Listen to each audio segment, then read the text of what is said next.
Florida, Florida. That's what all the folks are talking about. Andrew Gillum with his upset win in the Democratic primary there. Of course, he is facing Ron DeSantis in November.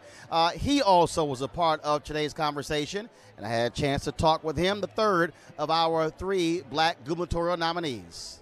Here we go. Energy, energy, energy. That's all I've been hearing from folks out of Florida. Just your thoughts, your assessment. Here we are less than 60 days out. Yeah, we're 56 days out from election and probably 30 days before 2 million ballots end up in mailboxes. But Roland, it has been amazing. The energy on the ground is incredible. People really do feel real change in the air in our state.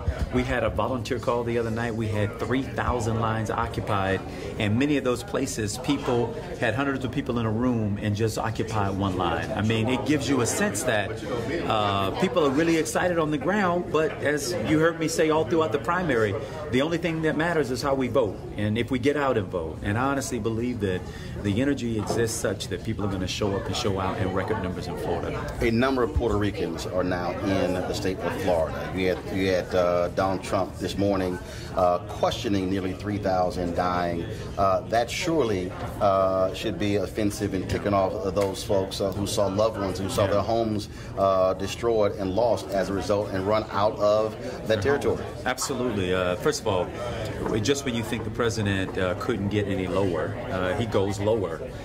There is no floor for this guy, it seems. I take particular offense in the state of Florida, where we are the home to the highest number of Puerto Ricans outside of the island of Puerto Rico. I visited Puerto Rico a few weeks ago, sat with the governor, overnighted in the interior in a hacienda where they had not yet received their power back, right? This is a U.S. commonwealth, if you will. They are part of us.